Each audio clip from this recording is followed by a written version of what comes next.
అందరికీ నమస్కారం. తెలంగాణలో శ్రమ దోపిడీ జీవో నెంబర్ 282 అసలు ఏముంది? ఎందుకు G O number 282 Telangana government implement చేయాలనుకుంటుంది? అంటే శ్రమ దోపిడీ చేద్దామనా? రోజుకు 10 గంటలు పనిచేయాలి అంటే వారంలో ఇలా ఎంత టాక్టిల్ గా వీళ్ళు జీవోని తీసుకొచ్చారంటే వారానికి 48 గంటలు అని చెప్పారు, కానీ రోజుకు 10 గంటలు అని చెప్పారు. ఎట్లా సాధ్యమవుతుంది? రోజుకు 10 గంటలు అంటే ఒక సాధారణ ఉద్యోగి ఒక షాప్లో కానీ, ఒక గోల్డ్ షాప్లో కానీ, ఒక వాణిజ్య కేంద్రంలో పనిచేస్తుంటే 10 గంటలు నిలబడాలి. మిత్రులారా, అసలు ఎంత బాధగా ఉంటుందని చెప్పండి. 10 గంటలు నిలబడి ఆ వాణిజ్య కేంద్రంలో వాళ్ళను కస్టమర్స్ అట్రాక్ట్ చేయాలి. సో ఎంత శ్రమ దోపిడి! ఎందుకు 282 ఇంప్లిమెంట్ చేయాలనుకుంటున్నది? సో దీనిపై సార్వత్రిక సమ్మె కూడా నిర్వహించాలని కార్మిక సంఘాలు నిర్ణయించాయి. మనం ఒక్కసారి ఇక్కడ చూడొచ్చు. నవ తెలంగాణలో వచ్చింది. ముమ్మాటికి శ్రమ దోపిడీ, కార్మికుల కడుపు కొట్టి కార్పొరేట్లను మేపే కుట్ర, 10 గంటల పని దినాల జీవో నెంబర్ 282ను ఉపసంహరించుకోవాలి. 9న దేశవ్యాప్త సమ్మెను జయప్రదం చేయండి. 3 విధానాలను అవలంబిస్తున్న రేవంత్ సర్కార్. సిపిఎం రాష్ట్ర కార్యదర్శి జాన్ వెస్లీ. సో ఈ రోజు నుంచి తెలంగాణలో జీవో నెంబర్ 280 అమలు కాబోతుంది. అంటే ఈ రోజు నుంచి తెలంగాణలో శ్రమ దోపిడీ స్టార్ట్ కాబోతుంది. అంటే రోజుకు 10 గంటలు పని చేయాలన్నమాట. 2 గంటలు ఎక్స్ట్రాగా పని చేసుకోవచ్చు అనే దానిని వాళ్ళు వెసులుబాటును ఈ కార్పొరేట్లకు ఇచ్చారనమాట. సపోజ్ హోటల్స్ లో కానీ, ఐటీ కానీ, వాణిజ్య కేంద్రంలో కానీ, షాప్లో కానీ, ఏదైనా సరే 8 గంటల నుంచి ఇంకా 10 గంటలు పనిచేయాలి. 10 గంటలు పనిచేసిన తర్వాత మరి వీక్లీ 48 గంటలు పనిచేయాలని చెప్పి ఒక డెడ్ లైన్ అయితే విధించడం జరిగింది. సో మరి ఈ 10 గంటలు అంటే ఇంకా రోజుకు 2 గంటలు ఎక్స్ట్రాగా పని చేసుకుంటూ పోతే వాళ్ళ జీతం ఎంతగానో పెంచుతారు. ఏం పెంచారు, ఏమి ఇయ్యరు, డబ్బులు ఏమి ఎక్స్ట్రాగా ఏమి ఇయ్యరు, కానీ 2 గంటలు మాత్రం పెరిగిపోతుంది. ఇది సింపుల్ చెప్పాలంటే ఒక శ్రమ దోపిడిని కార్పొరేట్లకు కట్టబెడుతూ జీవో నెంబర్ 282ను రిలీజ్ చేయడం జరిగింది. ఇక్కడ పెద్దగా ప్రజాస్వామికవాదులు తెలంగాణలో కాంగ్రెస్ పార్టీతో అసోసియేట్ అయి ఉన్నారు. మరి కమ్యూనిస్ట్ సిపిఐ పార్టీ కూడా అసోసియేట్ అయింది. కోదండరాం సార్ కూడా అసోసియేట్ అయినారు. ఎంతో మంది సామాజికవేత్తలు అని చెప్పి, ఎంతో మంది ప్రజాస్వామికవాదులు అని చెప్పి ఇప్పుడు తెలంగాణ కాంగ్రెస్ పార్టీతో అసోసియేట్ అయిన వాళ్ళు ఏమైపోయారు? జీవో నెంబర్ 282 గురించి ఎవరు మాట్లాడతలేరు. ఎందుకు? శ్రమ దోపిడీ కాదా ఇది? సో దీనిపై ముఖ్యంగా CIT centre Indian trade union CIT president అయిన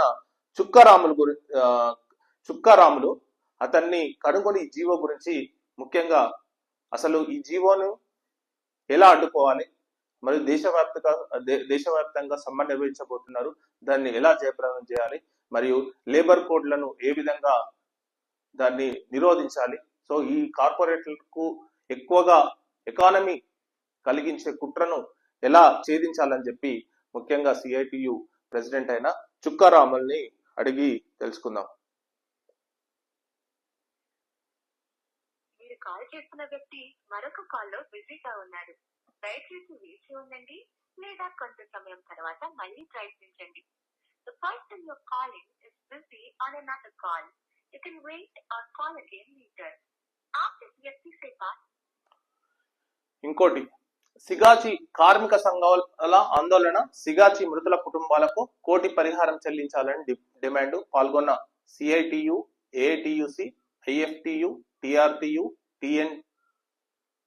టిఎన్టియుసి సంఘాలు సో హైకోర్టు సిట్టింగ్ జడ్జితో న్యాయ విచారణ జరపాలని చెప్పి ఇక్కడ ఒక వార్త అయితే ఇవ్వడం జరిగింది. సిగాచి పరిశ్రమ యాజమాన్యంపై క్రిమినల్ కేసులు పెట్టి వెంటనే అరెస్ట్ చేయాలని, మృతి చెందిన కార్మిక కుటుంబాలకు 1 కోటి రూపాయల నష్టపరిహారం వెంటనే ఇవ్వాలని చెప్పి హైకోర్టు సిట్టింగ్ జడ్జితో న్యాయ విచారణ జరపాలని చెప్పి సిఐటి రాష్ట్ర ప్రధాన కార్యదర్శి పాలడుగు భాస్కర్ వీళ్ళు డిమాండ్ చేయడం జరిగింది. సో ఎనీవే, కాకపోతే ఏంటంటే ఇది దీనిపై దాని విచారణ ఉంది, దానిపై ఇస్తారు. కానీ ముఖ్యంగా ఇది ఎలాంటిదంటే ఇది చాలా భయంకరమైన కుట్ర అన్నమాట. సో ఈ కుట్ర ఎలా ఛేదించాలి, మరియు కార్పొరేట్లకు ఎకానమీ $1 ట్రిలియన్ $3 ట్రిలియన్ ఎకానమీ జరగాలంటే కార్పొరేట్లకు ఎక్కువ కావాలి డబ్బులు.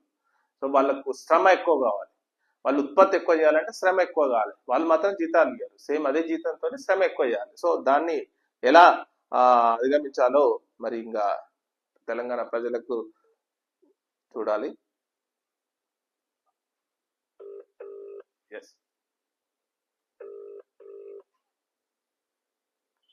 Hello sir, good morning sir.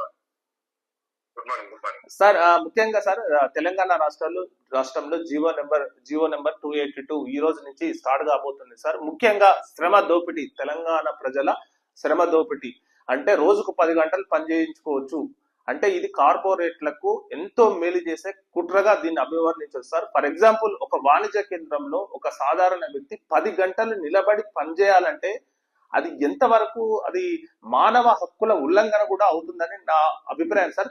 దీని ముఖ్యంగా ఈ జీవో నెంబర్ 282 గురించి మీరు ఒక్కసారి చెప్పండి సార్. అవునవును, కేంద్రంలో ఉన్నటువంటి మోడీ ప్రభుత్వం 4 లేబర్ కోడ్లను తీసుకొచ్చింది. అవును, గతంలో భారతదేశం స్వతంత్రానికంటే రావడానికంటే ముందు కూడా ఈ భారతదేశంలో 29 కార్మిక చట్టాలు ఉన్నాయి.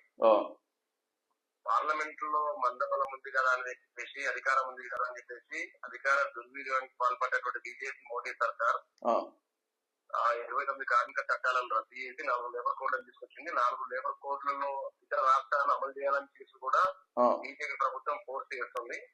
దాంట్లో భాగంగానే మన ప్రభుత్వం, తెలంగాణలో ఉన్నటువంటి రాష్ట్ర కాంగ్రెస్ ప్రభుత్వం కార్మిక చట్టాలు అమలు చేయడంలో భాగంగానే గతంలో ఉన్నటువంటి 10 గంటలు షార్ట్ స్టాండర్డ్ ఎస్టాబ్లిష్మెంట్ యాక్ట్ ఏదైతుందో దాన్ని దృష్టిలో పెట్టుకుని ఆ రంగంలో 8 గంటల పని విధానాన్ని 10 గంటలకు పెంచి అలా సెక్రటరీ దారకిషోర్ గారు చేయడం జరిగింది. ఇది చాలా దుర్మార్గం. షార్ట్ స్టాండర్డ్ ఎస్టాబ్లిష్ లో పనిచేసేటువంటి కార్మికులు ఇప్పటికే సముద్రపుడికి గురవుతున్నారు. భారతదేశంలో అదే కాదు, హాస్పిటల్ లో పనిచేసేటువంటి సేవారంగం మొత్తం కూడా ఇది షార్ట్ స్టాండర్డ్ ఎస్టాబ్లిష్మెంట్ యాక్ట్ కిందనే వస్తుంది. అందుకని చాలా లక్షలాది మంది కార్మికుల యొక్క శ్రమ దోపిడీ చేయడం తప్ప వేరేది ఇంకోటి ఏమి కాదు. ఒక మాట అర్థం చేసుకోవాల్సింది. చెప్పండి సార్. ఒకటి ఏంటంటే, ప్రభుత్వాలు వేరైనా అన్ని ప్రభుత్వాలు కార్పొరేట్లకు మేలు చేసే కుట్ర అంటే $1 ట్రిలియన్ ఎకానమీ అని $3 ట్రిలియన్ ఎకానమీ చేయాలంటే వాళ్ళు వీళ్ళకి డబ్బు ఇచ్చాలి సార్. ముఖ్యంగా నాకు అర్థమైతలేదు. అంటే ప్రభుత్వం అధికారంలో వచ్చి రావడం కంటే ముందు అనేక రకాల వాగ్దానాలు చేయొచ్చు, అనేక రకాలుగా మాట్లాడతాయి. ప్రజలకు అధికారంలోకి వస్తే ప్రజలకు కార్మికులకు సేవ చేస్తాం, ఈ పథకం పెడతాం, ఆ పథకం పెడతాం, రకరకాల వాగ్దానాలు చేయొచ్చు. అధికారంలోకి వచ్చిన తర్వాత ఏ ప్రభుత్వమైనా పెట్టుబడిదారులకు, కార్పొరేట్ శక్తులకి, సామ్రాజ్యవాదులకి అనుకూలంగానే ఉంటుంది తప్ప కార్మికులకు, పేదలకు చేసేది ఉండదు. అవునవును సార్. ఇప్పుడు అర్థమైందంటే ఏ ప్రభుత్వాలు వచ్చినా గానీ కార్పొరేట్లకు వాళ్ళకు మేలు చేసే విధంగానే ఈ జీవో నెంబరు అంటే వాళ్ళ విధానాలు కూడా అలానే ఉన్నాయి. సో మరి ఇంత ప్రాబ్లం ఉన్నా మరి తెలంగాణ ప్రభుత్వానికి కొన్ని ప్రజాస్వామిక వాదులు అని చెప్పి కార్మిక సంఘాలు వాళ్ళకు అసోసియేట్ గా ఉన్నారు. మరి ఎవరు సపోర్ట్ చేయట్లేదు సార్. మీరు మాత్రమే మరి మీరు డెఫినెట్లీ ఈ రోజు ఉదయం నుంచే అన్ని కార్మిక సంఘాలు అన్ని కలిపిన నిన్న సాయంత్రమే సిఐటి రాష్ట్ర కమిటీ ఆధ్వర్యంలో అన్ని కార్మిక సంఘాలకు పిలిచి ఏఐటి నుంచి టియుసిఐ, ఐఎఫ్టియు అన్ని కార్మిక సంఘాలకు పిలిచి నిన్న సాయంత్రమే రౌండ్ టేబుల్ సమావేశం పెట్టి ఈ రోజు అన్ని మండల కేంద్రాల్లో, పట్టణ కేంద్రాల్లో వ్యతిరేకంగా పోరాట రూపాన్ని తీసుకోవడంతో అన్ని జీవో కాపులను చట్టం చేయాలని చెప్పేసి ఈ రోజు అన్ని మండల కేంద్రాల్లో ఇప్పటికే పిలుపునిచ్చడం ఆ కార్యక్రమం జరుగుతుంది సార్. ఇంకోటి సార్, 9వ దేశవ్యాప్త సమ్మెను కూడా మీరు పిలుపునివ్వడం జరిగింది సార్. దీని గురించి ఒక్కసారి చెప్పండి సార్. దేశవ్యాప్త సమ్మె ఏంటంటే ప్రతి కార్మికుడికి కనీస వేతనం 26,000 రూపాయలు నిర్ణయించాలని చెప్పేసి ఒక డిమాండ్. అంతకంటే మొట్టమొదటి ప్రయారిటీ, టాప్ ప్రయారిటీ ప్రభుత్వం, సెంట్రల్ గవర్నమెంట్ ఏదైతే 4 లేబర్ కోడ్లను తీసుకొచ్చిందో వాటిని వెంటనే రద్దు చేయాలనేటువంటిది మొట్టమొదటి డిమాండ్. డాక్టర్ అక్బర్ ఫార్ములా చెప్పినటువంటి 26,000 రూపాయలు అమలు చేయాలి. అట్లనే సుప్రీంకోర్టు జడ్జిమెంట్ ఉంది, సెవెంత్ కమిషన్ ఉంది. ఇవన్నీ ఉన్నా కూడా, తీర్పులు ఉన్నా కూడా కనీస వేతనం 26,000 రూపాయలు ఇవ్వడానికి ప్రభుత్వం సిద్ధంగా లేదు. కాబట్టి పోరాటం తప్ప మరొక మార్గం లేదనేటువంటి దాంతో జూలై 9న ఈ నెల జరగబోయేటువంటి సార్వత్రిక సభలో ఈ దేశంలో తెలంగాణ రాష్ట్రంలో అవును. జిల్లాలో ఉన్నటువంటి మొత్తం కార్మిక వర్గం అంతా అవును.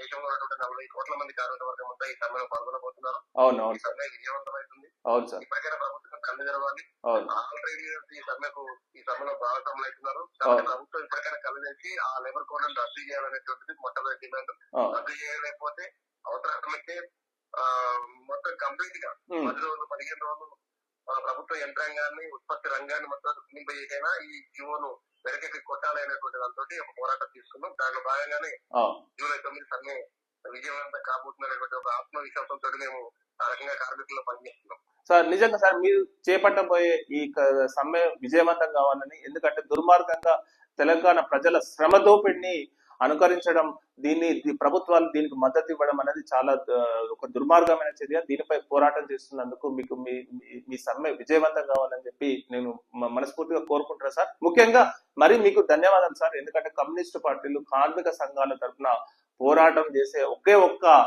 ఆశ ఏదైనా ఉందా అంటే దేశం మొత్తంగా మీరే సార్. సో ఇట్లాంటి టైంలో మీరు తప్ప ఇంకొవ్వరు ప్రజలకు అసలు ఆప్షన్ కూడా లేకుండా అయింది. సో మిమ్మల్నే అందుకనే మిమ్మల్ని తీసుకోవడం జరిగింది సార్. ఫస్ట్ ఆఫ్ ఆల్ మీకు చాలా థ్యాంక్ యూ సార్.